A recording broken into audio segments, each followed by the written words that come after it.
Good morning. This is Dylan Jovine with Behind the Markets. Happy Thursday. Today is Thursday, March 12th. What a great day it is to be alive and here with you today. Today, I'd like to talk about this great little report that came out of Deutsche Bank.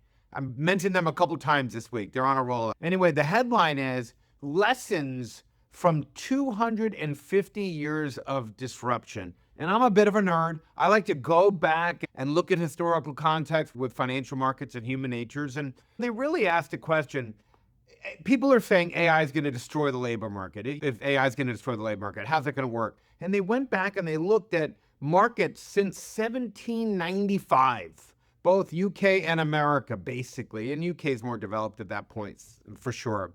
They come out with a few takeaways here. Lots of nice charts, bullet points, and takeaways. I'm going to go through some of them with you. Number one, if AI were to destroy the labor market in aggregate, it would be the first major innovation in history to do so.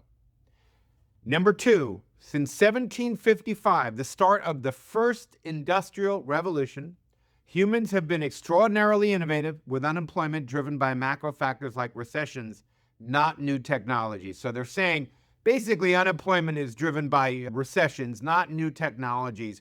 They're saying this time would have to be very different if AI as the new technology caused it. It basically would be the first time in history that a new technology caused joblessness like that.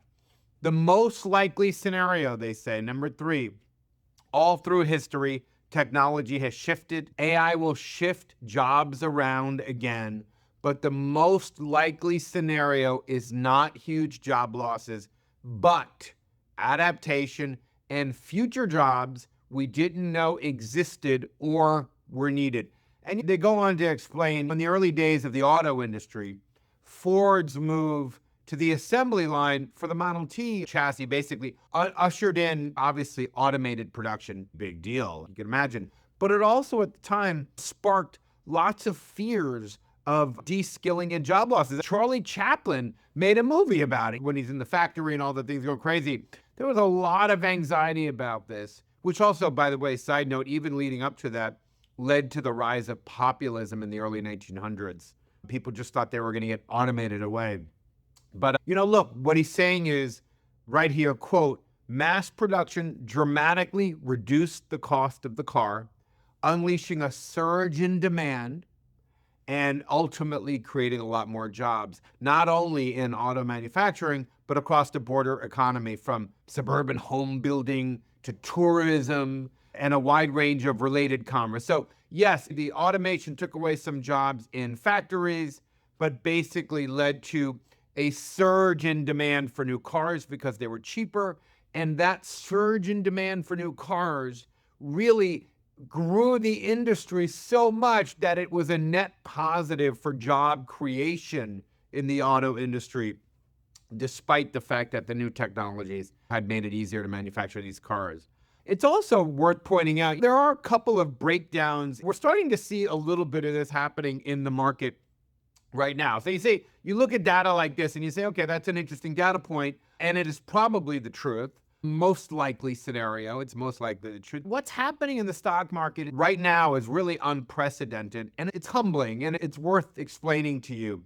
For 2 decades, tech and software have gone hand in hand. But we now have, for the very first time ever in the history of tech, basically, winners and losers within tech and software. It's really unbelievable. You start to see software really break down. But just an example of that, when you look at the PE multiples, US software and services was the third most expensive industry group in January.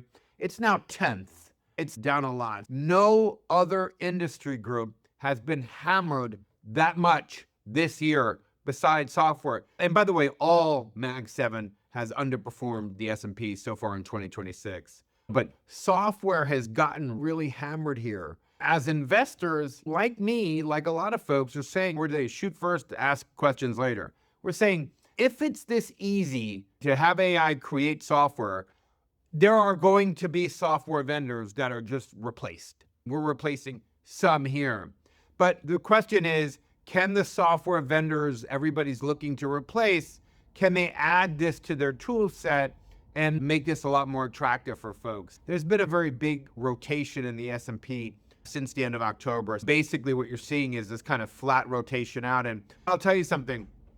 I remember in 2000 when the bubble burst, the tech bubble burst in March of 2000 until the end of 2000. We saw a huge rotation during that period of time. But the S&P, pays to bear in mind, was fairly flat until September. So basically, if you look at March to September, the S&P for the year was basically flat for the year. So that bear market didn't really start to bite for some months afterwards. And we might be walking into a situation like that here, given stock valuations are pretty high. Look, again, the headline for this Deutsche Bank report, which is fascinating and very interesting, is that if it destroyed the labor market, if AI destroyed the labor market, it would be the first technology in history to do so. Usually it's recessions that destroy labor markets. New technologies actually add to the labor market over time. Anyway, that's all I have for you today. Have a wonderful Thursday. I will see you tomorrow.